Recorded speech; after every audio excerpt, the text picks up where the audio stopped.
selon l'esprit à laquelle j'ai pensé lorsque Nadia disait tout à l'heure par rapport au témoignage de ce qu'elle a vécu, que lorsqu'on lui a diagnostiqué qu'elle avait une boule dans le corps, elle a dit soit cette boule-là va partir, soit que je meurs. Et peu importe. Ça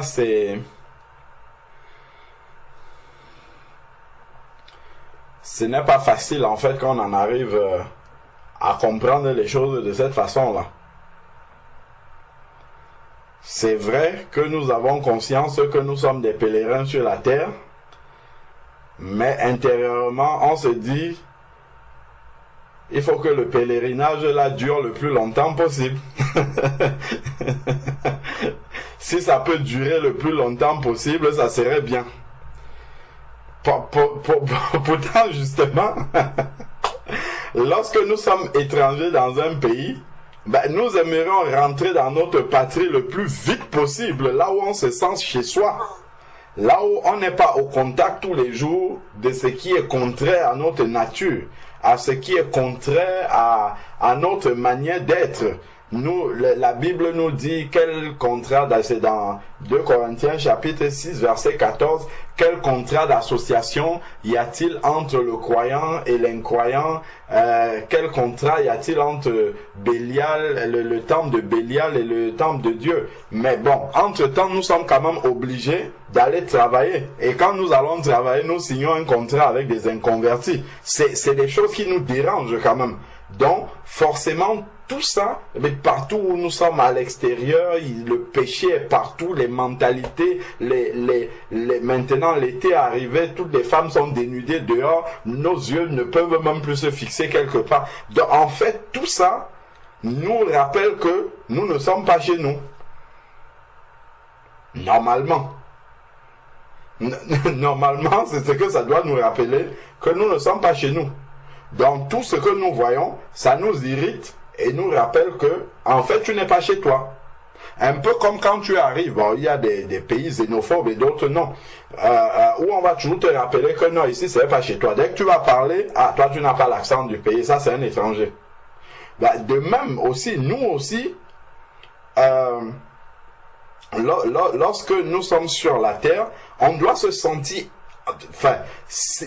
naturellement, en fait, on doit ressentir qu'on est étranger partout parce que notre manière de faire, notre manière d'être, notre manière de parler, notre manière de nous projeter, tout ça en fait est contraire à la société. Donc forcément montre que nous sommes étrangers. Comme un étranger, effectivement, je sais pas, un Français qui arrive aux États-Unis, bon, s'il ne sait pas parler anglais, en général, même s'il parle anglais, il va parler avec un accent français. Donc, on reconnaîtra quand même que celui-là, il n'est pas du pays. Quand il va aller peut-être au supermarché, ce qu'il va acheter ne sera pas ce que les autochtones achètent. On va reconnaître toujours qu'il est étranger. Ainsi de suite. Donc forcément il sera toujours un peu en marge, en décalage. C'est ce que le chrétien est sur la terre. Le chrétien en fait dans tout ce qu'il fait, naturellement sans forcer, les autres doivent ressentir qu'il est à part, qu'il est en dehors. Regardons un peu dans Matthieu, après on va revenir dans Romains 14 pour repartir un peu de ce que la sœur Nadia a dit. Matthieu chapitre, je crois c'est 26. Matthieu chapitre 26, vers le verset 69.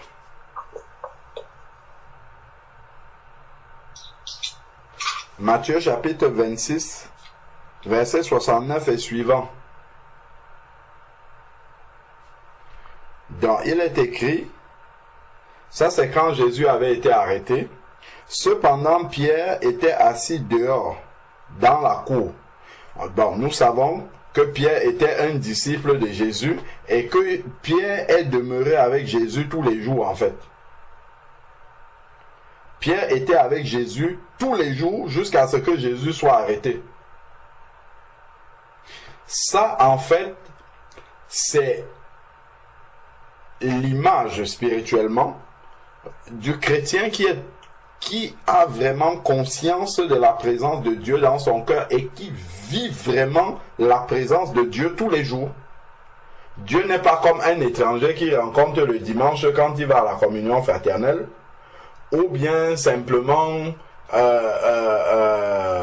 un porte-bonheur qui l'appelle quand les choses vont mal. Non, on parle de quelqu'un qui vit avec Dieu vraiment. Je crois que en fait chaque enfant de Dieu qui a reçu Jésus dans son cœur, quand il vit à longueur de journée, en fait il vit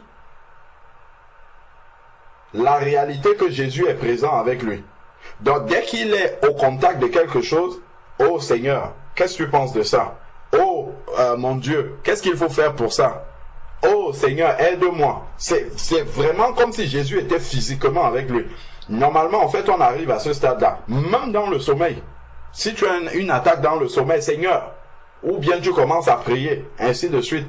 C'est ça, en fait, c'est la réalité à laquelle arrive un enfant de Dieu dans le cœur de qui Jésus habite. Parce que Jésus ne peut pas habiter réellement dans ton cœur et qu'il ne soit qu'un étranger dans ta vie qui vient de temps en temps.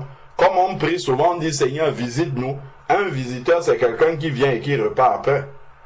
Dans une prière où on dit Seigneur, visite-nous, c'est pas une prière biblique en fait. Enfin, ça peut être biblique pour celui qui veut juste de temps en temps la présence de Dieu. Mais là, le Seigneur, avant de lire Matthieu 27, hein, excusez-moi, 2 Corinthiens, c'est un autre chapitre qui me vient.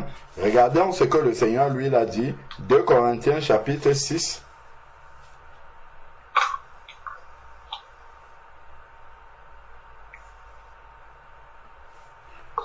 2 Corinthiens chapitre 6, justement, où il dit quelle contraire d'association y a-t-il entre le croyant et l'incroyant, Christ et Bélial, ainsi de suite. Et donc nous sommes au verset 16. 2 Corinthiens chapitre 6, verset 16, il est dit, quel contraire d'alliance y a-t-il entre le temple de Dieu et les idoles? Car nous sommes le temple du Dieu vivant. Donc, Dieu habite à l'intérieur de nous. Comme Dieu l'a dit, imaginons-nous un peu, Dieu habite à l'intérieur de nous. Ça veut dire qu'il est comme un organe, hein? C'est ça que ça veut dire en fait. Il est vraiment comme un organe de notre corps. Je ne sais pas si, je ne sais pas moi, chacun d'entre nous doit savoir à peu près comment son cœur bat. À peu près comment, je sais pas moi, habituellement, sa main réagit. S'il a trop chaud, la main va réagir d'une certaine manière. Quelqu'un va vous dire, par exemple, quand je mange du piment, en fait, je commence à transpirer.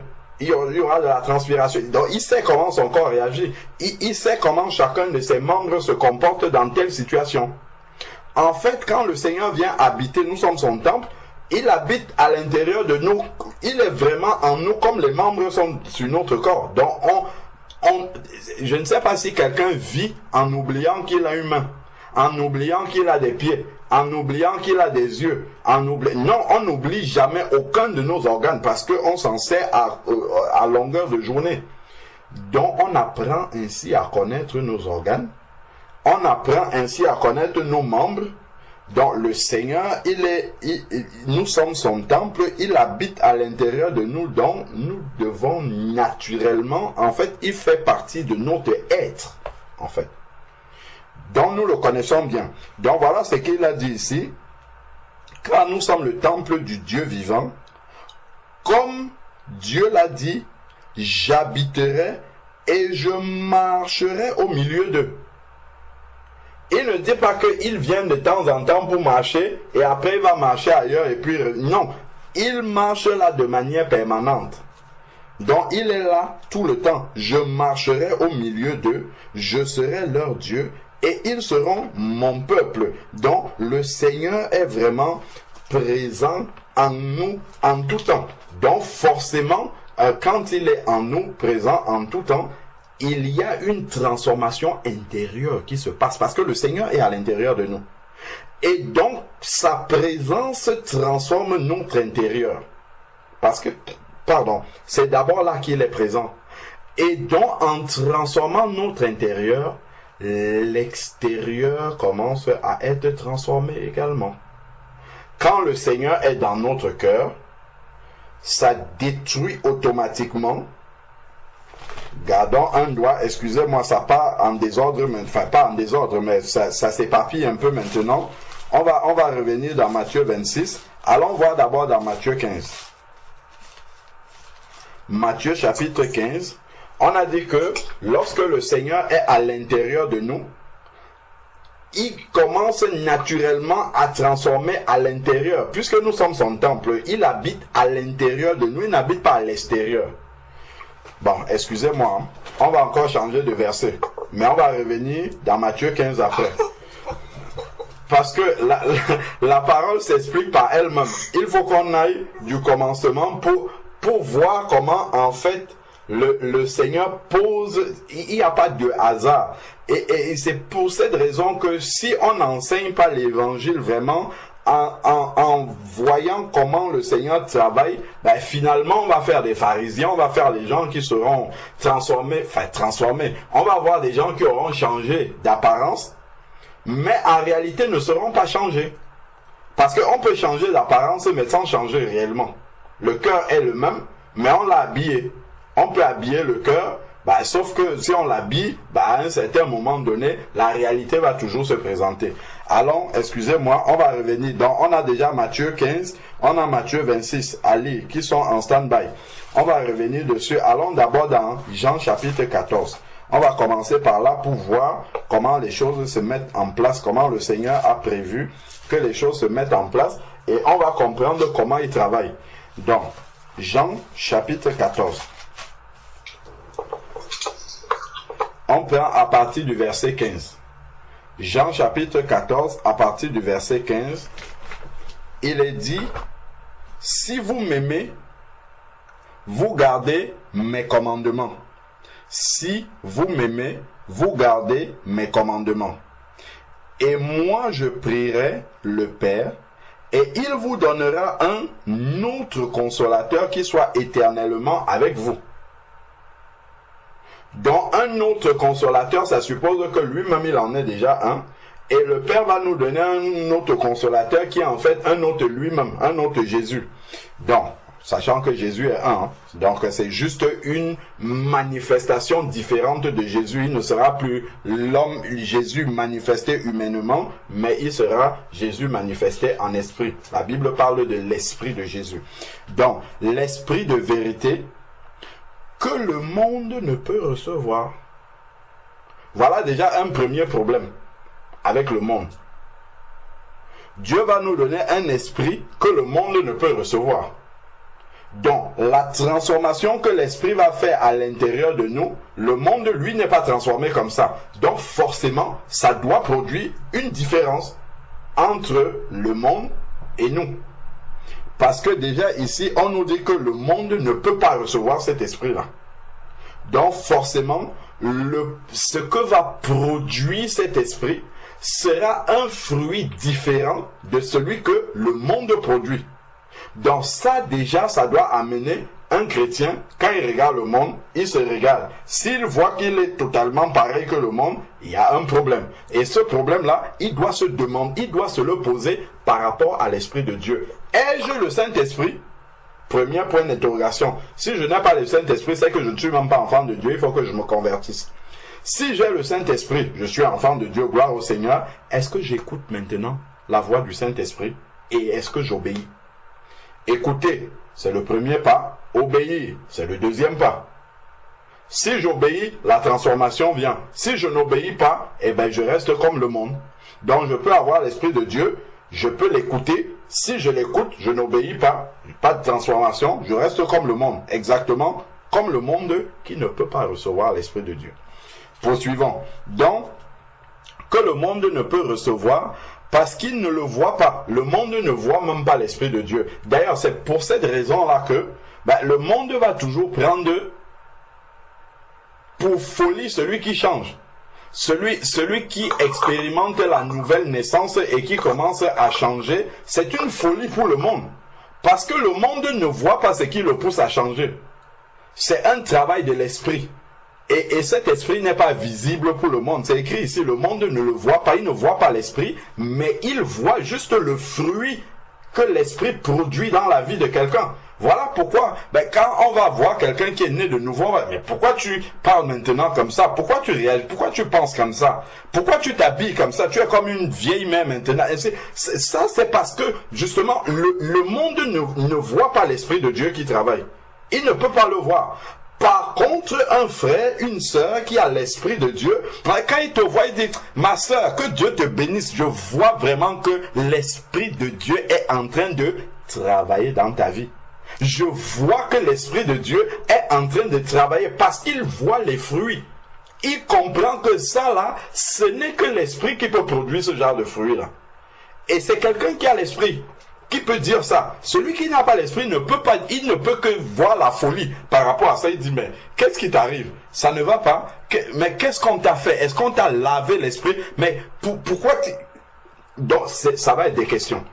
Simplement, parce qu'il ne voit pas l'esprit. Il ne faut pas que ça nous surprenne. Hein. Si on comprend bien la parole de Dieu, en fait, c'est normal. Regardez comment Jésus était au milieu des gens. Même les gens qui ont grandi à Nazareth, avec Jésus disaient, mais ça ce n'est pas le fils de Marie, mais d'où lui viennent toutes ces paroles-là? Où est-ce que c'est? Parce que ils n'ont pas compris que quand Jésus, déjà il est né par la puissance du Saint-Esprit, le jour où il se baptise, l'Esprit est descendu sur lui. Donc il a commencé son ministère rempli du Saint-Esprit, dont les œuvres que l'Esprit produisait en lui, comme le monde ne reçoit pas ces œuvres-là, comme le monde ne voit pas, nous dit la parole, ces œuvres-là, quand le monde voit les fruits, mais le monde est surpris. Imaginez-vous un peu, vous voyez juste les fruits, vous ne voyez pas l'arbre. Vous ne voyez pas quand est-ce qu'on a planté l'arbre, on ne voit pas quand est-ce que l'arbre a commencé à sortir des branches, les feuilles, et puis on voit les fruits apparaître. On dit, mais il y a un problème. C'est de la sorcellerie. On appelait même Jésus, on disait qu'il chassait les démons par Belzébul, parce que justement, il ne comprenait pas l'œuvre de l'esprit. La Bible nous explique, le monde ne voit pas l'esprit de Dieu. Par contre, il voit le fruit de l'esprit dans la vie des gens. Donc, il y a quelque chose qu'ils ne comprennent pas là-dedans. Voilà pourquoi c'est folie pour eux. Des fruits qui sont produits, mais ils ne voient pas la source de ces fruits-là. Donc, ne soyons pas étonnés que le monde nous prenne pour des fous. Nous prennent pour des, des déjantés, des demeurés, tous les mots qu'ils peuvent utiliser, parce que justement, ils ne peuvent pas comprendre cela. Ils ne peuvent pas comprendre le travail que l'Esprit de Dieu produit dans une vie. Ce n'est pas possible que le monde comprenne ça, parce qu'il ne voit pas l'Esprit de Dieu. Donc, c'est écrit ici, parce qu'il ne le voit pas et ne le connaît même pas. Donc même s'il pouvait le voir, il ne peut pas le connaître. Donc il ne peut pas connaître comment l'Esprit de Dieu travaille. Ah, on ne me comprend plus dans ma famille. Quand je parle, c'est logique que ça arrive. Si on vous comprend même très bien, c'est qu'il y a un problème. On ne doit pas nous comprendre. Et tout ça, en fait c'est ça qui nous pousse et qui nous rappelle qu'en réalité, vous êtes étrangers sur la terre. En réalité, vous êtes dans un pays étranger. Vous êtes dans un monde étranger. Voilà pourquoi quand l'Esprit de Dieu, la nouvelle naissance, c'est quoi? C'est l'Esprit de Dieu qui entre dans une personne et le sort du monde immédiatement. C'est ça que ça fait. Dès que l'Esprit de Dieu entre en lui, ça le sort du monde immédiatement. Ça le sort dans les pensées, ça le sort dans le cœur, ça le sort du monde. C'est-à-dire que ses pensées, son cœur, toutes ces choses-là sont hors du monde maintenant, sont transportées avec Christ dans les lieux célestes, comme nous dit Éphésiens chapitre 2, verset 6. Poursuivons. Donc, nous sommes dans Jean chapitre 14, verset 17. Le monde ne le voit pas. Le monde ne le connaît pas, mais vous, voilà, mais nous, Vous le connaissez. Première chose. Nous, on connaît l'Esprit de Dieu parce qu'il demeure près de vous. C'était le cas des disciples. Et qu'il sera en vous. Voilà ce que le Seigneur a dit. L'Esprit de Dieu viendra habiter en nous. Donc maintenant, comme l'Esprit de Dieu habite à l'intérieur de nous, il y a un travail qui va commencer. Premier travail, allons donc dans Matthieu 15 que nous avons laissé tout à l'heure. Matthieu chapitre 15, après on va venir dans Matthieu 26. Matthieu chapitre 15. Regardons ce qui est dit. Matthieu chapitre 15.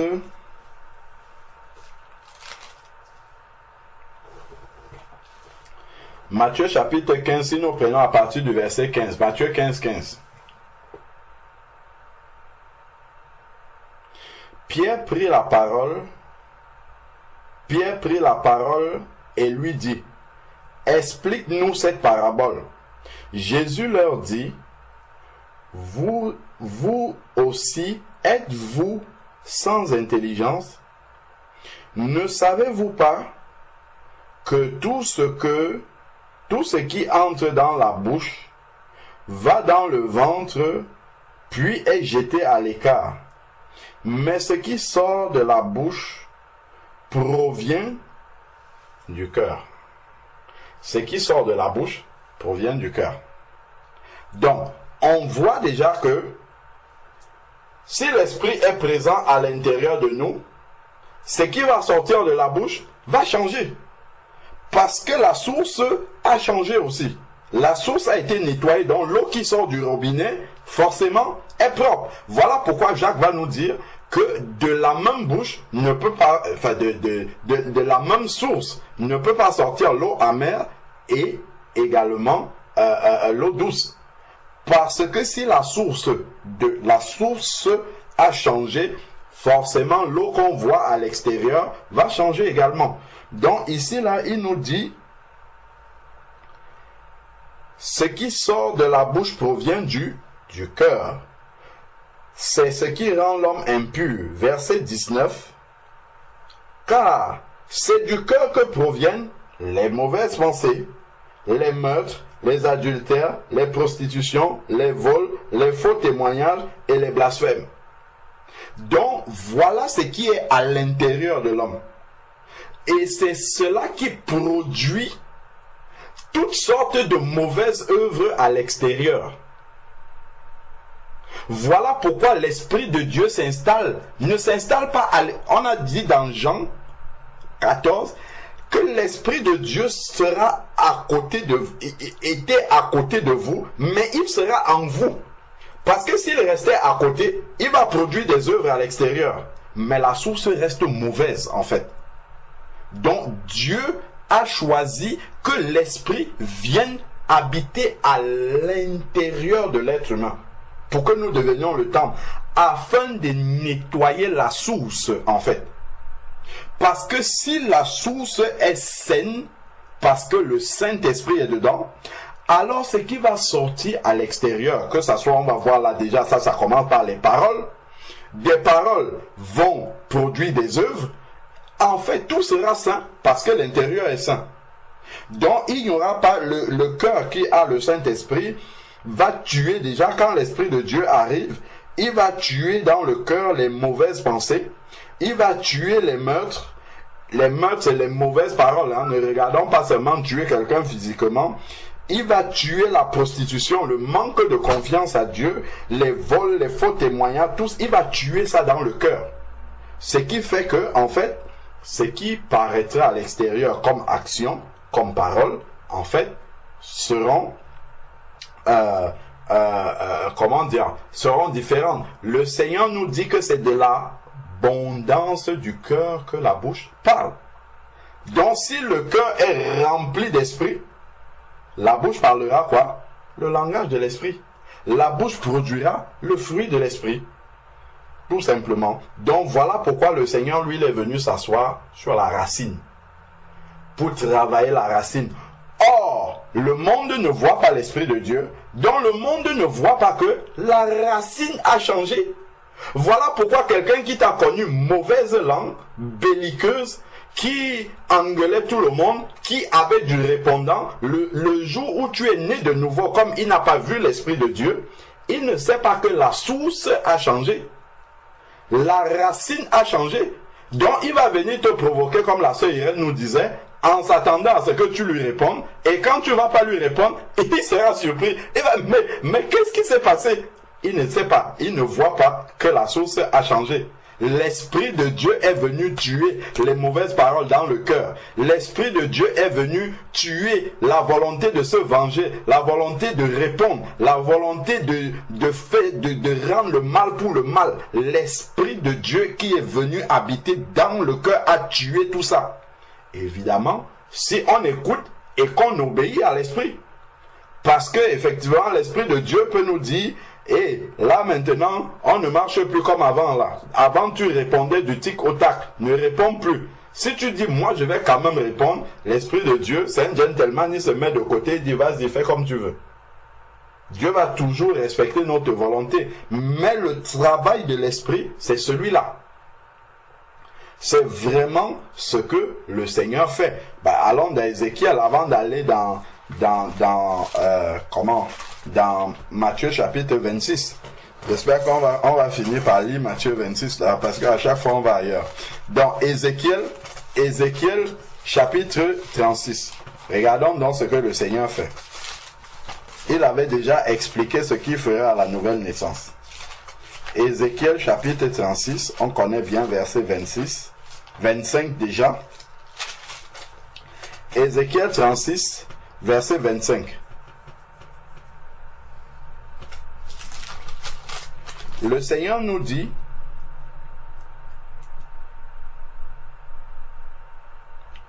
verset 24, je vous retirerai d'entre les nations. Ça, c'est quand il nous sort du monde. Je vous retirerai d'entre les nations.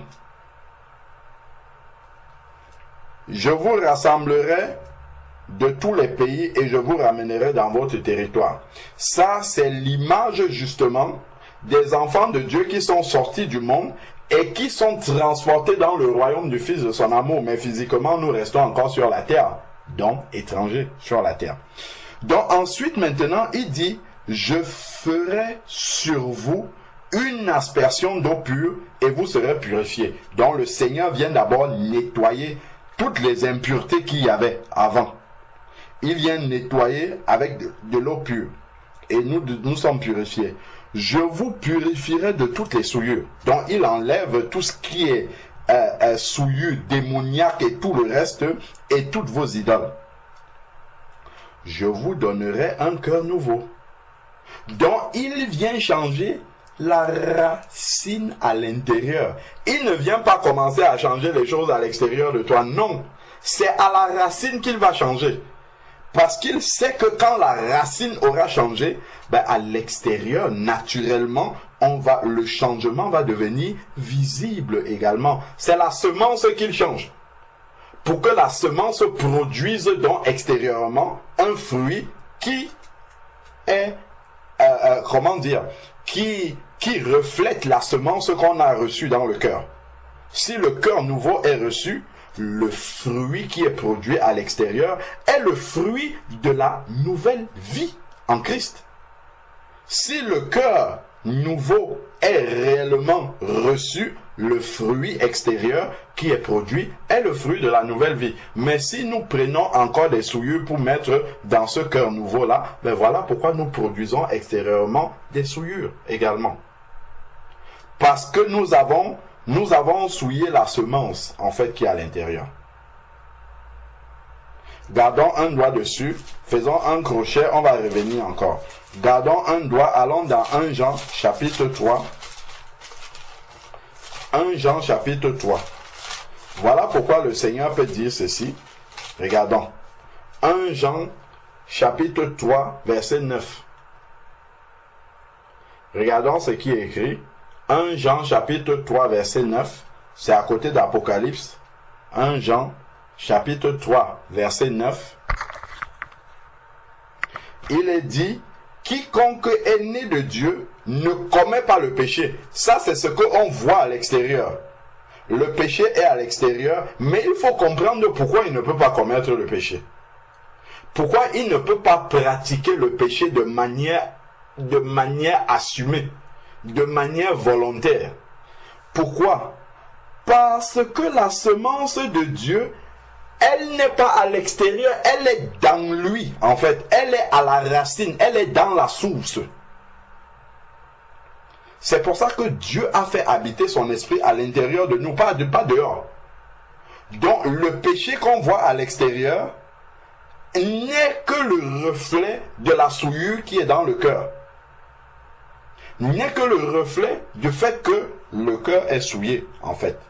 Donc, ici, là, quiconque est né de Dieu ne pratique pas le péché parce que la semence de Dieu est en lui. Parce que à la racine, c'est la semence de Dieu, dont le fruit qui est produit à l'extérieur est le fruit de la sainteté. La semence, c'est la sainteté, le fruit, c'est la sainteté. C'est la semence, c'est le péché, la souillure, le produit, ça va être le péché et la souillure également.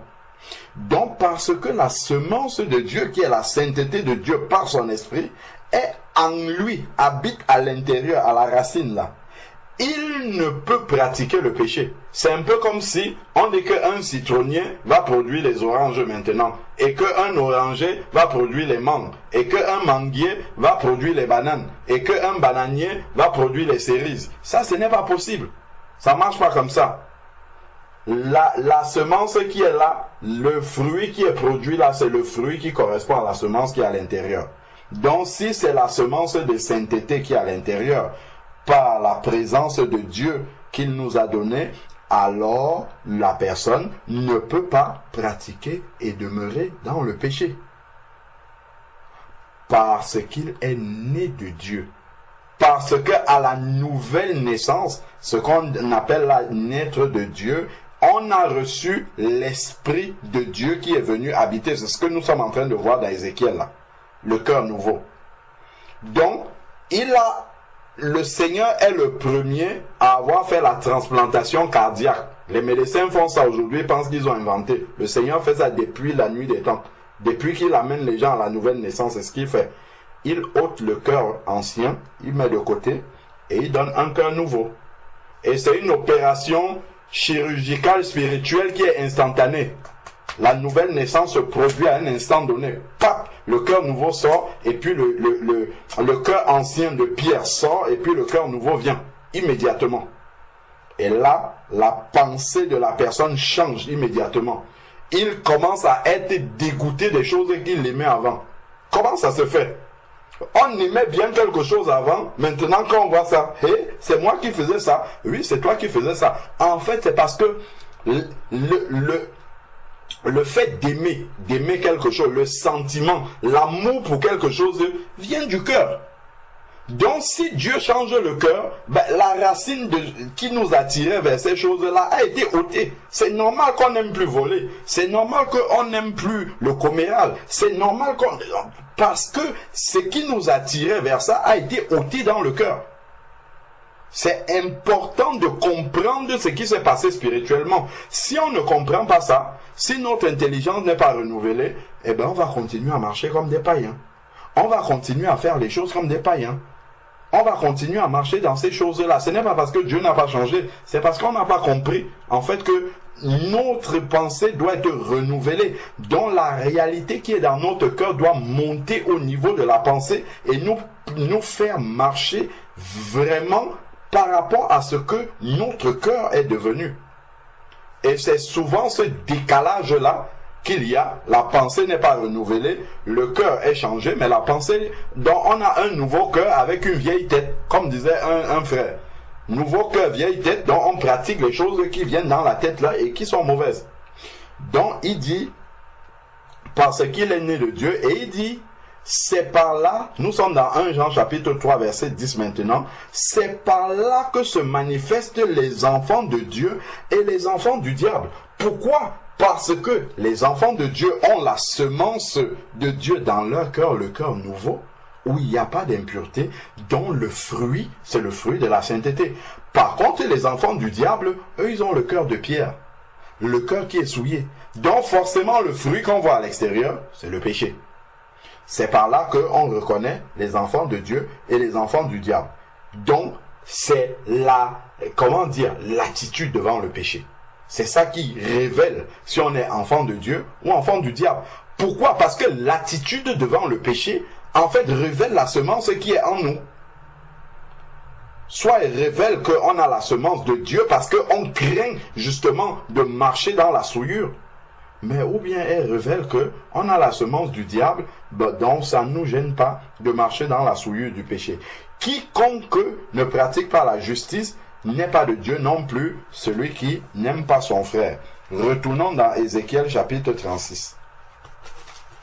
Donc nous sommes au verset 26. Il nous a purifiés, je vous donnerai un cœur nouveau.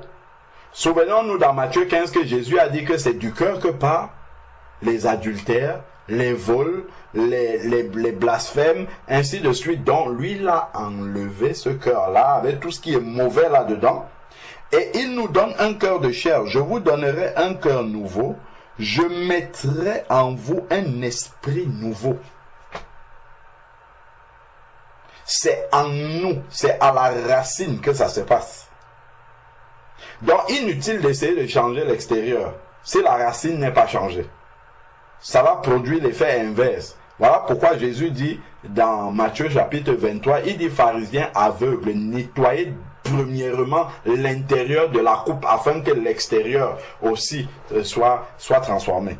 Donc c'est ça. Il dit ici, je mettrai en vous à l'intérieur, à la racine, d'où viennent la semence, la mauvaise semence, j'ôterai de votre chair le cœur de pierre. C'est ça la transplantation cardiaque. Et je donnerai un cœur de chair à la place. Je donnerai un cœur de chair. C'est le cœur de Jésus-Christ. Le cœur nouveau. Qui est capable justement de produire les mêmes œuvres que le Seigneur. Qui est capable d'avoir les pensées, l'amour de Dieu dans le cœur. Je mettrai mon esprit en vous et je ferai, lorsque l'esprit de Dieu vient en nous, je ferai que vous suiviez mes prescriptions. Voilà pourquoi quelqu'un qui est né de Dieu ne peut pécher, il ne peut pas transgresser volontairement la loi de Dieu.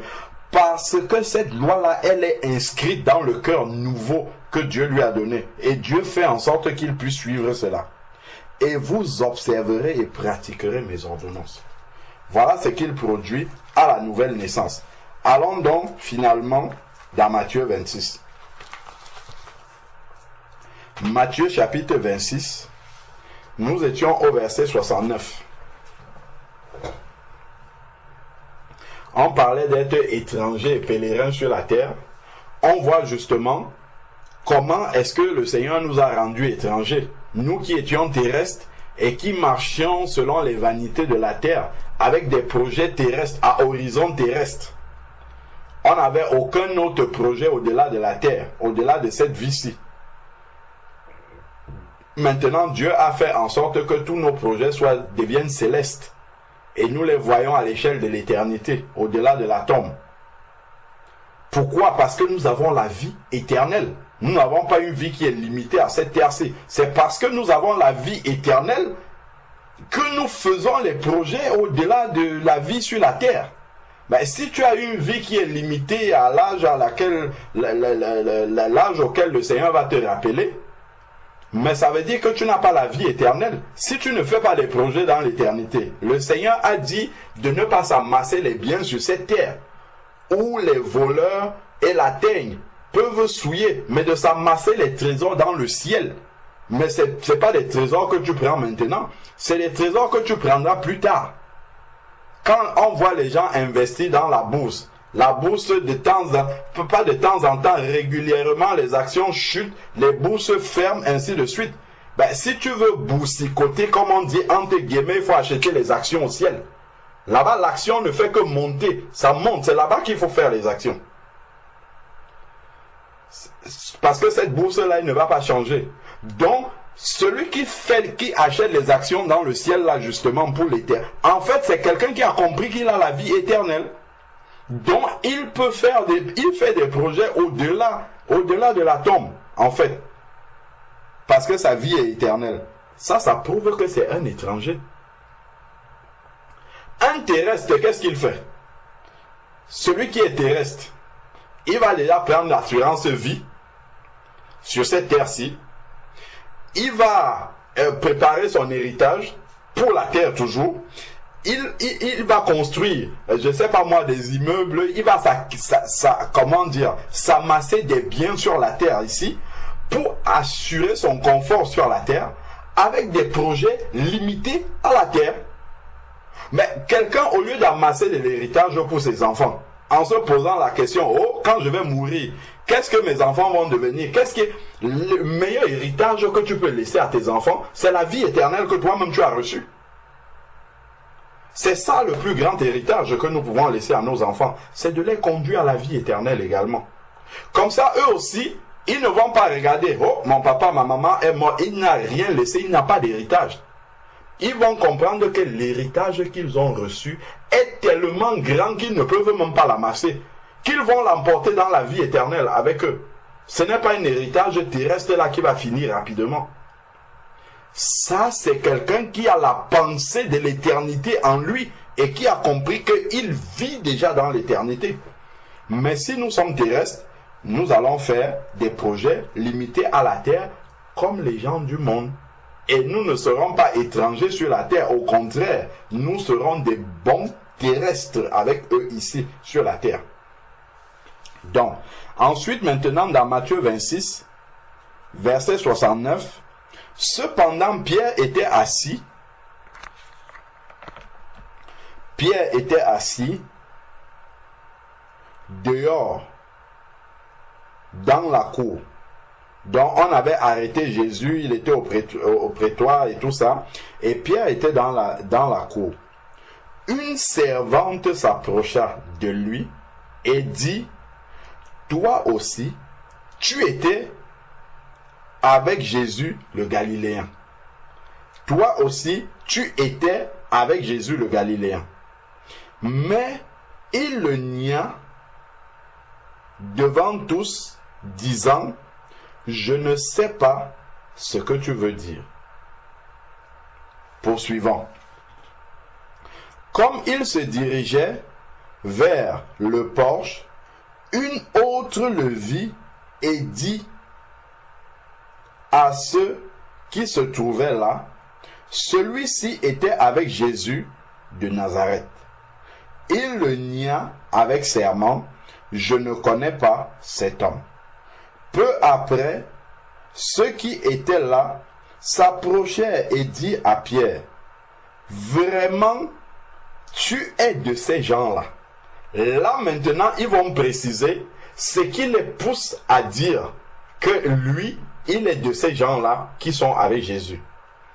Regardons ce qu'il dit. Ton langage te fait reconnaître.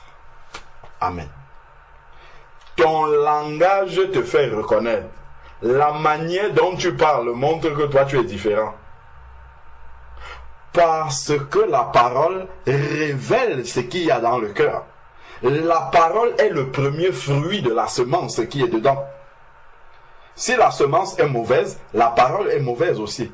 Si dans le cœur, on a des fruits de la chair, on sera tout le temps en train de parler des choses terrestres, des choses charnelles, des choses temporelles, les choses de ce monde-ci, qui ne ramènent pas à la vie éternelle. Parce que le cœur est rempli de la terre. Mais lui, on l'a reconnu par son langage. Parce que son langage était celui des disciples de Jésus. Ce n'était pas un langage du monde, en fait. C'était un langage des enfants de Dieu. Et cela reflétait la semence, parce que la Bible dit que c'est de l'abondance du cœur que la bouche parle. Donc, le fruit qui sortait de la bouche de Pierre était le fruit justement de la rencontre avec Jésus. Donc, tu le fais remarquer par ton langage. Ton langage te fait reconnaître. Le langage fait que l'on reconnaisse le disciple de Jésus-Christ. Bien évidemment, après les actions, les œuvres. Donc, là, on comprend vraiment que la semence que nous avons en nous se révèle par la parole déjà, par la manière dont nous réfléchissons, nous pensons, et ensuite par les actes. Et tout ça, qui est le fruit extérieur de l'esprit que le monde ne peut recevoir, tout ça nous différencie automatiquement du monde. Tout ça manifeste à l'extérieur que nous ne sommes pas du monde, en fait. Quand Jésus dit « Vous êtes dans le monde, mais vous n'êtes pas du monde », ce n'est pas juste un slogan comme ça qu'il dit. C'est parce que l'Esprit de Dieu en nous a sortis du monde déjà spirituellement, mais le fruit de l'Esprit que l'Esprit produit en nous manifeste extérieurement quelque chose qui est différent du fruit que le monde produit. Par exemple, tu vas être dans une altercation, quelqu'un vient, il essaye, je sais pas, il vient, il te piétine, il vient, il te menace, il vient, il te gifle, il vient, il s'accapare de quelque chose qui t'appartient de force. S'il y a d'autres personnes charnelles qui sont là, mais vas-y, réponds. On ne peut pas t'insulter comme ça, tu réponds. Donc, en fait, il réagit selon la chair.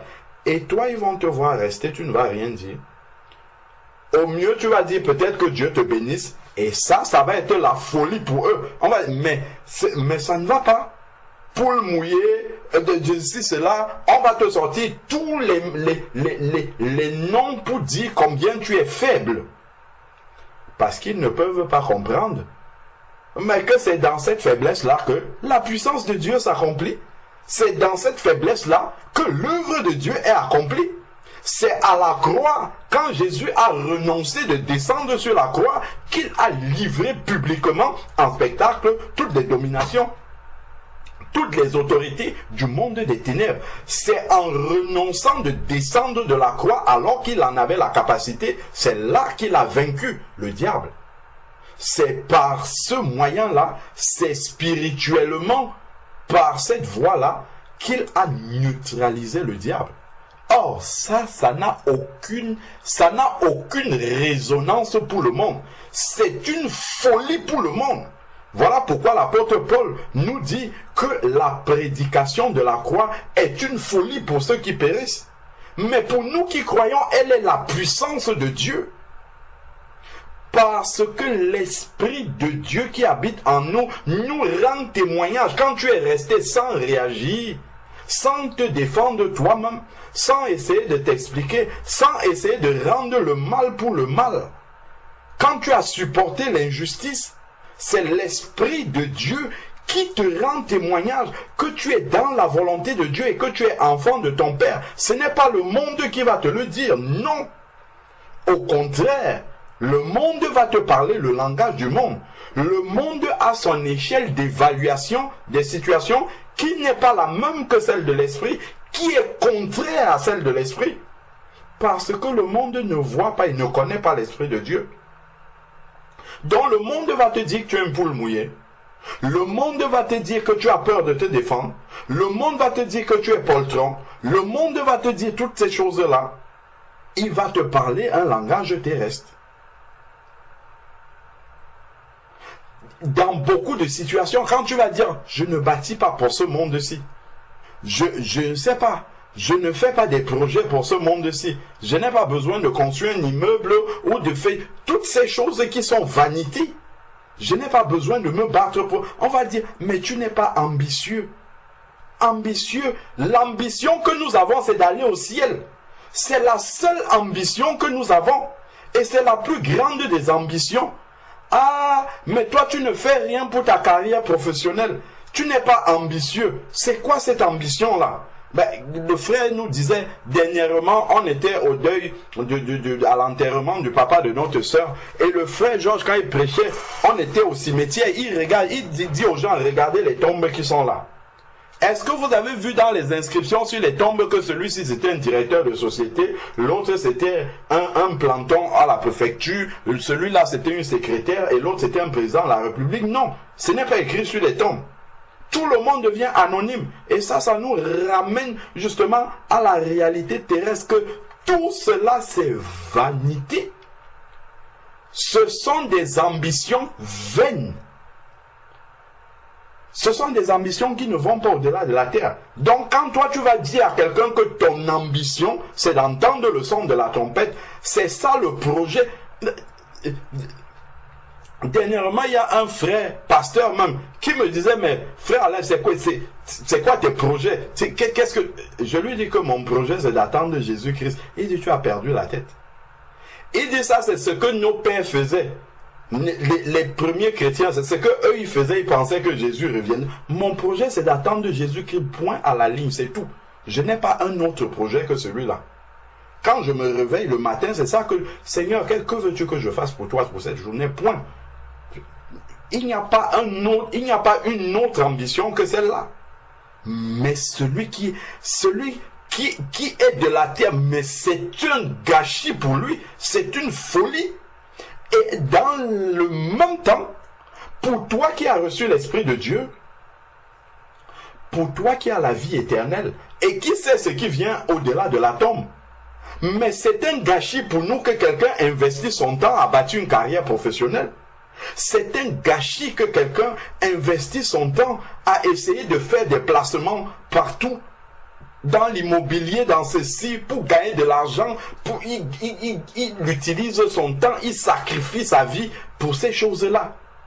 Pour militer dans des associations, pour des causes perdues. Mais c'est un gâchis, c'est gâcher sa vie. Ça, pour celui qui a reçu l'Esprit de Dieu, qui comprend que tout n'est que vanité sur cette terre, que nous devons nous amasser et boursicoter dans la bourse du ciel, là où les actions ne tombent jamais et ne font que monter.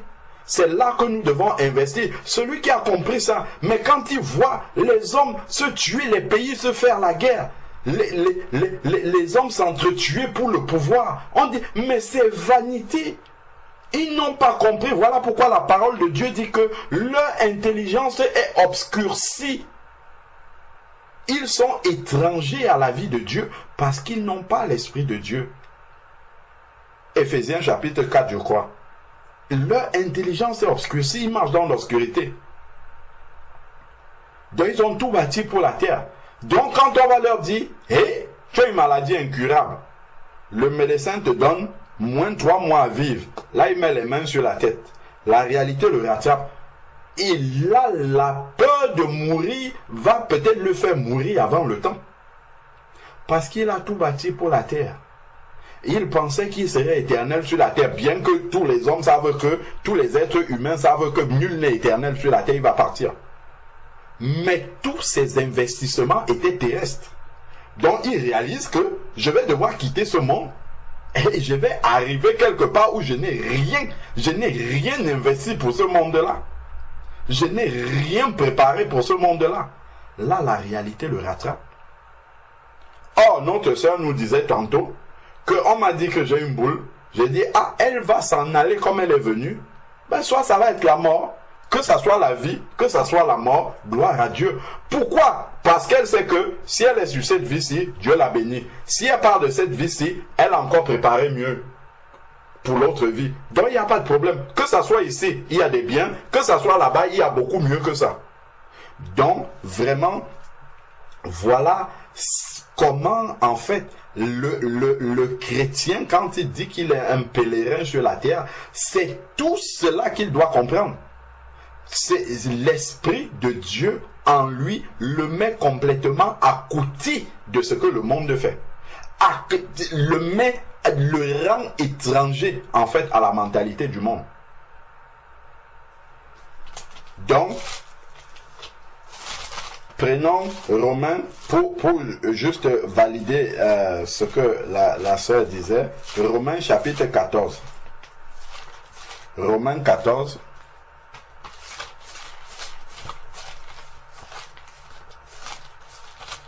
Romains chapitre 14. Ce n'est pas un petit projet, une petite ambition d'attendre Jésus-Christ. Hein. C'est une grande ambition, ça. C'est la plus grande et glorieuse ambition qui existe. Ça, c'est plus que envoyer la fusée sur Mars. Les projets où les hommes passent des nuits blanches, des années de recherche et puis des investissements tellement onéreux. Tout ce projet-là, il est infiniment petit à côté du projet d'attendre Jésus-Christ. Sauf que l'intelligence des hommes est fermée complètement. Ils sont aveugles et ils ne peuvent pas voir ça. Donc, Romains chapitre 14. Romains chapitre 14, verset 7. 7, 8. En effet, nul de vous, nul de nous, c'est les chrétiens de Rome, dont les convertis, les enfants de Dieu, c'est nous. En effet, nul de nous ne vit pour lui-même. Donc, dès que je nais de nouveau, je ne vis plus pour moi-même. Les ambitions que j'avais avant, c'est terminé. Les projets que j'avais avant, c'est fini.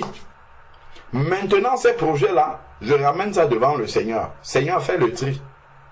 Si j'étais un homme d'affaires, je vendais ça, je pose ça devant le Seigneur. Seigneur, fais le tri. Qu'est-ce qui doit rester? Qu'est-ce qui doit partir? Qu'est-ce que je dois arrêter? Qu'est-ce que je dois garder? Je ramène tout maintenant entre les mains du Seigneur. Le travail, Seigneur, le travail est-ce que ça c'est ta volonté? Est-ce que ça contribue à me rapprocher de toi ou à m'éloigner de toi? Tout cela, je ramène ça au pied du Seigneur parce que je ne m'appartiens plus à moi-même. Gardons un doigt ici. Allons voir ça, c'est dans 1 Corinthiens. 1 Corinthiens chapitre 6 verset 19. Après on revient dans Romains chapitre 14. 1 Corinthiens chapitre 6 verset 19. 1 Corinthiens 6 verset 19, il dit: ne savez-vous pas ceci? Votre corps est le temple du Saint-Esprit qui est en vous, à la racine, qui est en vous et que vous avez reçu de Dieu et vous ne vous appartenez plus vous-même. Parce que l'Esprit de Dieu, justement, qui vient habiter en nous, est le titre de propriété de Dieu. C'est le titre que nous appartenons à Dieu maintenant et que nous ne nous appartenons plus nous-mêmes. Et que vous ne vous appartenez plus vous-même. Car vous avez été rachetés par Dieu à un grand prix. Glorifiez donc Dieu dans votre corps et dans votre esprit qui appartiennent à Dieu. Notre corps, notre esprit appartiennent à Dieu. Donc on ne s'appartient plus nous-mêmes. Donc nous ne pouvons pas vivre pour nous-mêmes. Je ne peux pas faire de mon corps ce que je veux. Je ne peux pas faire de mon avenir ce que je veux. Je ne peux pas faire de mes journées ce que je veux. Tout cela doit être la volonté du Seigneur. Parce que je ne m'appartiens plus à moi-même. Et c'est ce que j'ai accepté le jour de mon baptême. Le jour où tu te baptises, quand on te demande si tu acceptes Jésus-Christ comme ton Seigneur, c'est ça que tu as accepté en fait. Accepter le Seigneur Jésus-Christ, c'est accepter de faire désormais ce qu'il veut et non plus ce que tu veux. Donc, si nous regardons, juste pour appuyer encore ce que nous venons de dire, dans Éphésiens, chapitre 4, verset 30, il est écrit: n'attristé par le Saint-Esprit de Dieu, par lequel vous avez été scellés pour la rédemption. Donc nous avons été scellés par l'Esprit de Dieu, c'est le titre de propriété de Dieu. Donc quand Dieu rachète quelqu'un, il prouve que cette personne-là devient sa propriété en lui donnant son esprit, en fait. C'est ça le titre de propriété de Dieu. Donc on ne s'appartient plus nous-mêmes, mais on appartient désormais au Seigneur. On appartient désormais à Dieu. Donc, nous ne vivons plus pour nous-mêmes. nous ne faisons plus des projets pour nous-mêmes, mais tout ce que nous faisons, c'est pour le Seigneur. Je parlais tantôt de la question qu'on nous pose le jour de notre baptême, où on nous demande si nous voulons accepter Jésus-Christ comme notre Seigneur et aussi comme notre Sauveur. Regardons la définition que Jésus lui-même donne dans Luc. Luc chapitre 6, verset 46. Luc chapitre 6, verset 46. Luc 6, 46 dit, « Pourquoi m'appelez-vous Seigneur, Seigneur, et ne faites-vous pas ce que j'ai dit ?» Donc, si j'appelle Seigneur, si je reconnais Jésus comme Seigneur, je dois faire ce qu'il dit. Je dois obéir. Donc, mes projets, en fait, doivent obtenir la validation du Seigneur. Mes projets doivent être conformes à la volonté de Dieu. Je ne peux plus vivre et faire ce que je veux. Je ne peux plus passer mes journées comme je veux. Je ne peux plus passer mes soirées comme je veux. Je m'assois devant la télé, je m'assois, je ne sais pas moi, je passe le temps à discuter de tout et de rien, de commenter des choses qui n'ont aucun sens. Non, non. Seigneur, qu'attends-tu de moi maintenant? C'est ça celui qui est dans le projet d'attendre le Seigneur Jésus-Christ. De marcher avec le Seigneur sur cette terre. Donc, nous sommes dans Romains chapitre 14 ici, au verset 7, où il dit, « En effet, nul de vous ne vit plus pour lui-même, et nul ne meurt pour lui-même. » Voilà encore ce que la sœur disait, soit la boule va partir, soit je vais mourir, que ce soit l'un ou que ce soit l'autre. Gloire au Seigneur. On ne meurt plus pour nous-mêmes. Regardons ce qu'il va expliquer après. Il dit, car si nous vivons pour le Seigneur. Donc l'enfant de Dieu qui est né de nouveau sait déjà que si Dieu lui conserve le souffle de vie sur la terre, c'est Dieu a une raison de le garder sur la terre. Il a un travail à faire. Donc il ne se lève pas pour aller faire ses propres affaires. Il est su le supplément de vie que Dieu lui donne encore sur la terre, c'est pour travailler pour Dieu, c'est pour faire le travail du Seigneur, c'est pour vivre pour Dieu, comme il dit. Par ta vie, par le fruit que tu produis, ceux qui ne connaissent pas Dieu vont te voir et vont avoir envie de s'approcher de Dieu. Doivent te voir et doivent avoir envie d'approcher de Dieu. Déjà, si tu vis et que le fruit que tu produis donne plutôt envie de s'éloigner de Dieu, tu encombres la terre. Pour le Seigneur, tu es encombrant. Donc, il faut que tu changes. Pour que les autres aient envie de s'approcher de Dieu et non de s'éloigner du Seigneur. C'est pour ça, c'est une des raisons pour lesquelles nous sommes sur la terre. Ensuite, maintenant, non seulement, puisque Jésus n'est plus physiquement présent sur la terre, ceux qui ne connaissent pas Jésus-Christ, qui n'ont jamais lu la Bible, voient la Bible vivante devant eux, au travers de nous. La Bible que beaucoup de païens lisent, c'est notre vie qui est exposée devant eux. C'est ça la seule Bible que beaucoup lisent. Et certains se convertissent au travers de cette Bible-là qu'ils lisent. Ou alors, si c'est une mauvaise version de Bible qu'on leur présente au travers de notre vie, ils s'en éloignent définitivement. Donc, il faut que nous ayons une bonne version de Bible. Bible Osterval, une vieille version David Martin. C'est ça qu'on doit présenter aux gens. N'allons pas prendre la Bible, comment on appelle ça, le second 21, où les paroles sont changées dans tous les sens, français courant, où les gens vont lire et ils vont voir toute la mondanité. Je parle de notre vie qui est exposée devant les gens. Je compare ça aux versions de Bible. Ne donnons pas une mauvaise version de Bible aux gens. C'est que nous ne sommes pas en train de vivre pour le Seigneur. Donc, la vie même que nous avons sur la terre, si nous sommes encore là, c'est parce que Dieu a jugé utile de nous laisser là pour faire un travail. Donc, cette vie-là que Dieu nous laisse, c'est pour ce travail-là. Donc, si je ne suis pas engagé pour ce travail-là, je n'ai plus ma place sur la terre. Ensuite, maintenant, si nous vivons pour le Seigneur. Si nous mourons pour le Seigneur.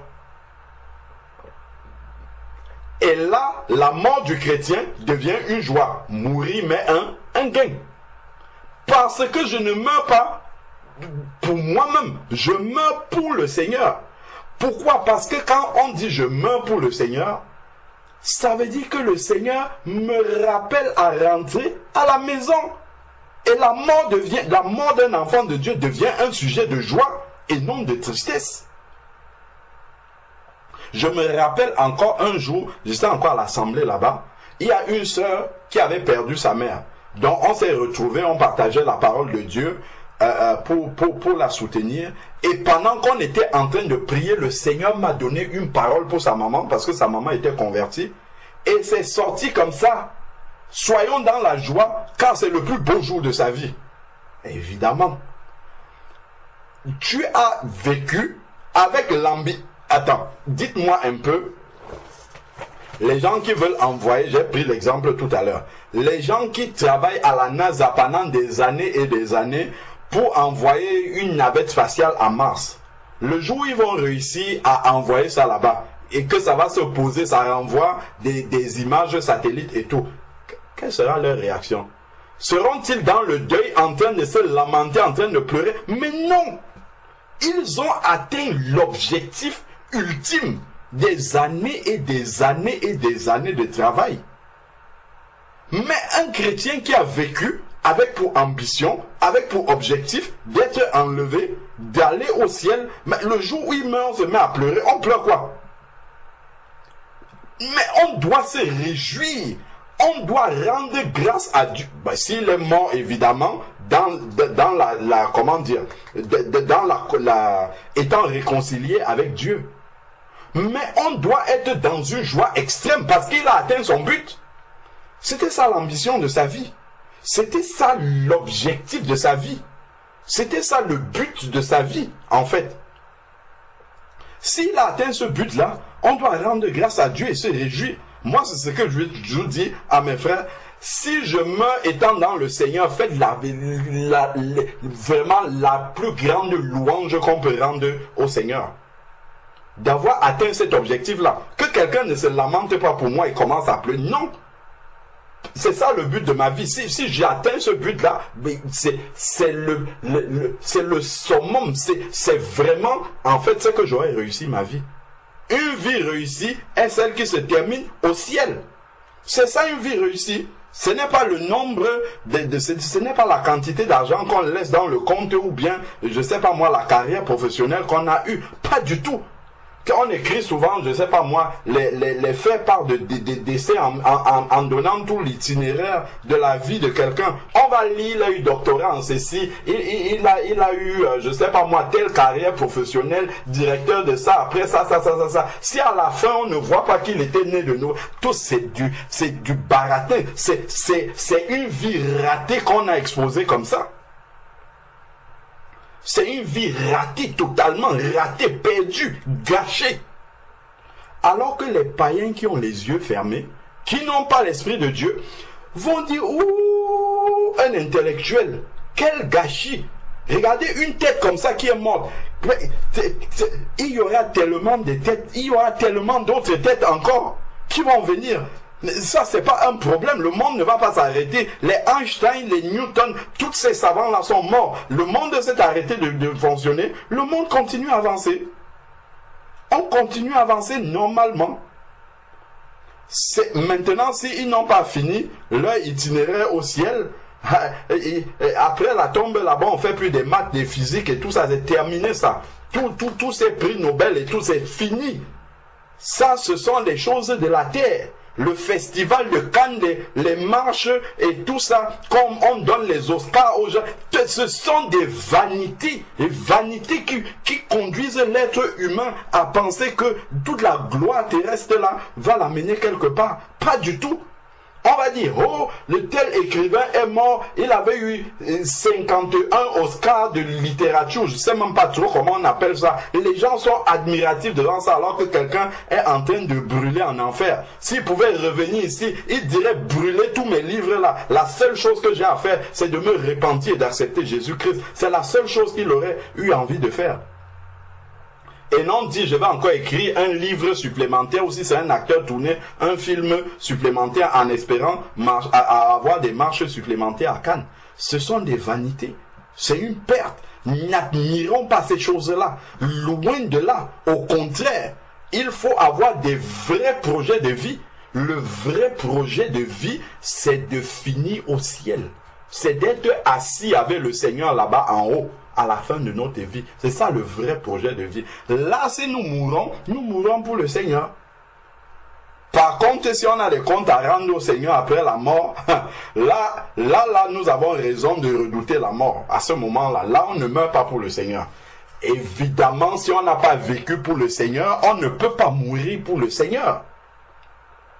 Et le Seigneur n'est pas influencé parce que à la mort de quelqu'un, on va écrire son fait part de décès qu'on va distribuer aux gens. On va écrire à la fin là, on met sa photo sur la première page. En bas, on écrit « J'ai combattu le bon combat de la foi, j'ai achevé ».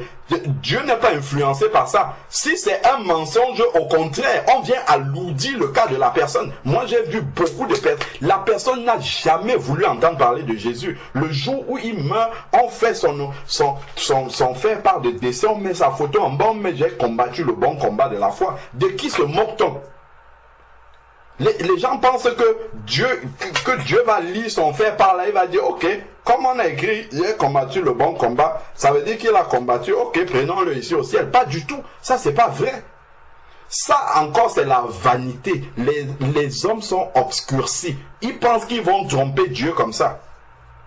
Quelqu'un n'a jamais mis ses pieds dans une communion fraternelle. Quand il meurt, on dit allez appeler l'homme de Dieu pour venir faire le culte, comme si ça allait l'amener au ciel. Loin de là. Non. Non. La Bible dit qu'il est réservé aux hommes de mourir une seule fois. Après quoi vient le jugement. Hébreux 9, 27. Dès qu'il meurt, paf, le jugement prononcé. Le pasteur va venir prier pour les vivants. C'est plus pour celui qui est mort. Lui, les carottes sont cuites, il n'y a rien à faire. Il va là où il avait choisi d'aller, par la vie qu'il a vécue. Si tu as accepté Jésus-Christ, tu as accepté la croix dans ta vie, et bien la couronne t'attend maintenant. La croix sur la terre et la couronne dans le ciel. Si maintenant tu as rejeté Jésus-Christ, ce n'est même pas la peine de parler de ce cas-là. Si tu as accepté Jésus-Christ et tu as marché dans la chair, la Bible dit que celui qui a sémé de la chair moissonnera la corruption. Donc ce n'est pas au ciel. Il n'y a plus de condamnation, Romains 8, verset 1, pour ceux qui sont en Christ. Le verset ne s'arrête pas là. Vérifiez bien dans votre version que le verset continue. Qui marche non selon la chair, mais selon l'esprit. C'est pour eux qu'il n'y a plus de condamnation. Si on marche selon la chair, il y a encore une condamnation qui pèse sur nous. Donc, vraiment, voilà pour ceux pour qui la mort est un gain et qui meurt pour le Seigneur. Donc, on ne peut pas mourir pour le Seigneur et c'est une catastrophe. Et ça produit des larmes. Au contraire, ça produit la joie. Ça produit justement la réjouissance. Donc ensuite, soit nous sommes ici Romains 14, verset 8 maintenant. Si nous mourrons pour le Seigneur, soit que nous vivons, soit que nous mourrons, nous sommes au Seigneur. Donc la mort devient juste une transition. La mort n'est plus une fin, une fatalité. D'où justement il faut vivre, car Christ est mort et il est revenu à la vie pour être le Seigneur des morts et des vivants. 2 Corinthiens, et je crois qu'on va finir là. 2 Corinthiens,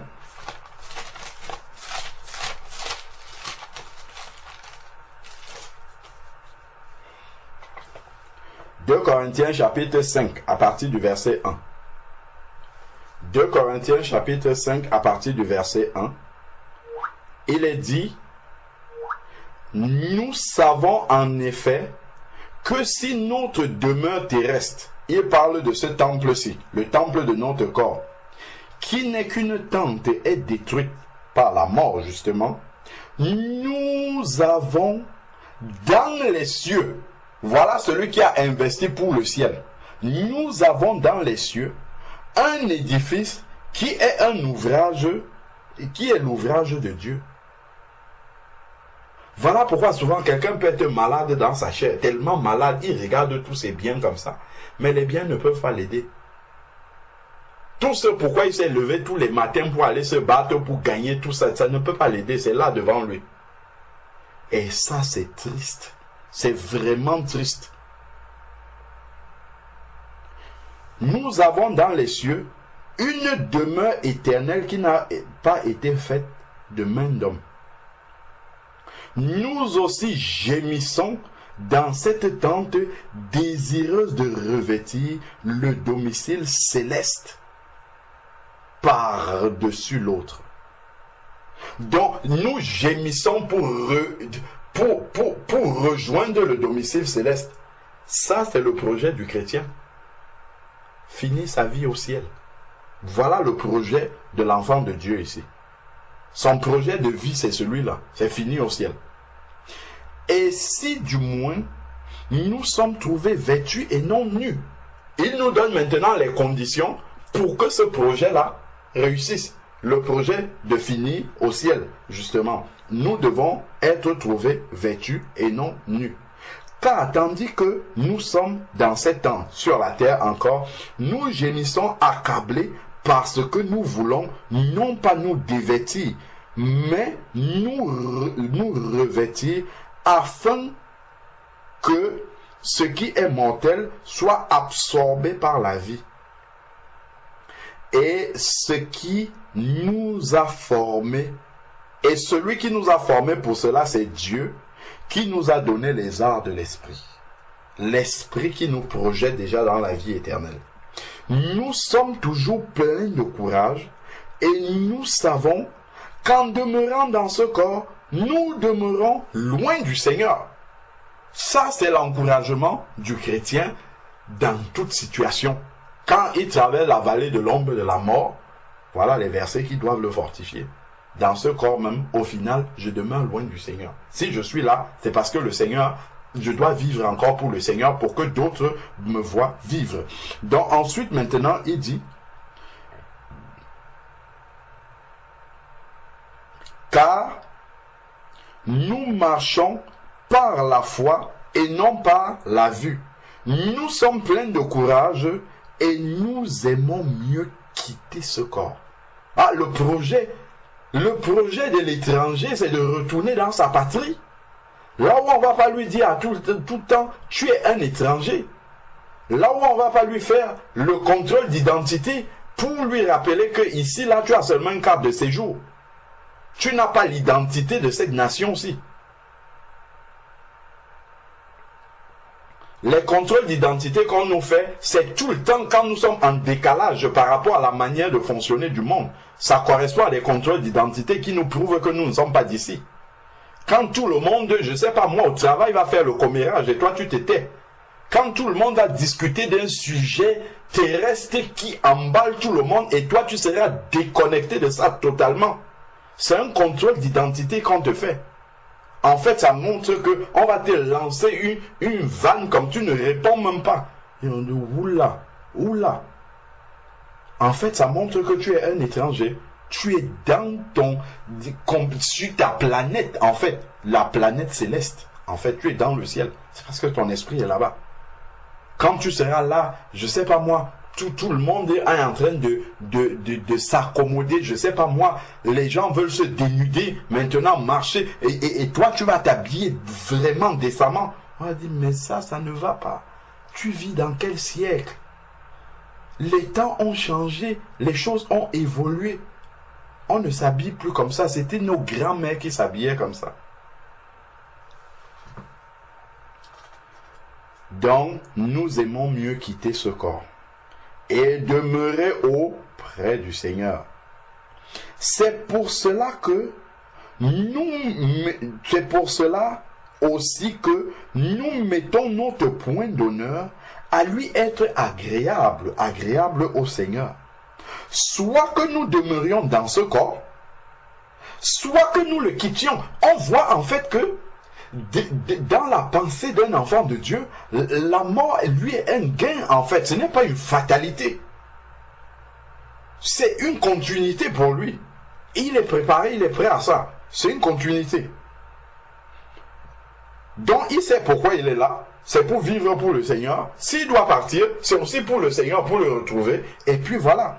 Donc, ensuite, il dit que nous demeurions dans ce corps, soit que nous le quittions. Et ensuite, maintenant, il parle du tribunal de Christ, qui est un tribunal de récompense. Donc, voilà vraiment les quelques paroles que le Seigneur m'a inspirées au travers justement du témoignage que notre sœur a donné, disant que lorsqu'on lui a découvert une boule, elle a dit, soit que cette boule-là s'en aille, ben, soit que je meure. Et cette mort-là était pour elle, en fait, un gain. Parce que, comme l'apôtre Paul, elle a préparé ce moment, et elle prépare ce moment-là. Ça ne serait que l'aboutissement de ce qu'elle prépare depuis toujours. Donc, voilà un peu, justement, comment nous devons, lorsque nous devenons enfants de Dieu, comment notre vie, en fait, doit se présenter, comment nous devons envisager notre vie. C'est comme ça. Il n'y a pas une autre manière de pouvoir l'envisager. Il n'y a pas un autre projet qu'un enfant de Dieu a que d'attendre le Seigneur Jésus. Il me vient maintenant justement un autre verset alors que j'avais fermé ma Bible déjà. Donc c'est dans Tite chapitre 2 verset 13. Tite chapitre 2.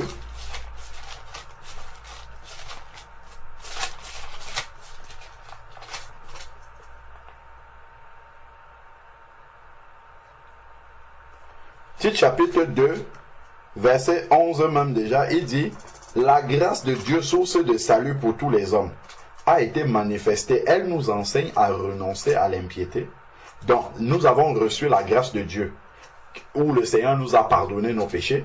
Il nous a attirés à lui, nous a purifiés, justifiés, tout ce qu'on a vu. Il a fait de nous ses enfants, alors que nous étions ennemis de la croix. Et maintenant, cette grâce-là, comme Dieu nous a fait grâce, ça ne doit pas nous pousser à aller vivre, nous vautrer dans le péché, au contraire. Sa grâce nous enseigne à renoncer à l'impiété, c'est-à-dire à produire le fruit nouveau, le fruit digne de la repentance. Renoncer à l'impiété, au désir de ce monde. Pourquoi? Parce que nous ne sommes pas du monde, nous sommes étrangers. Donc on renonce à ces désirs-là.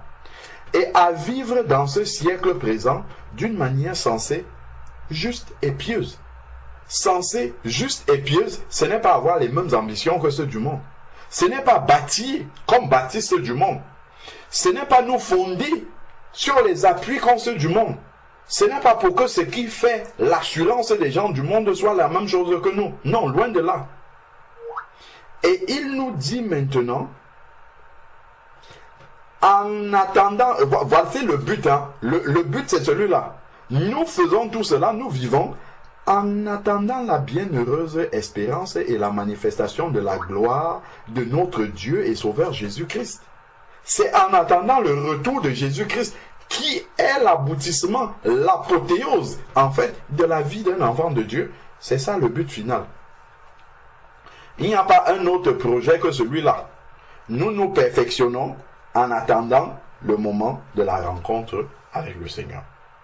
Voilà qui nous ramène au but de la vie d'un enfant de Dieu. Amen.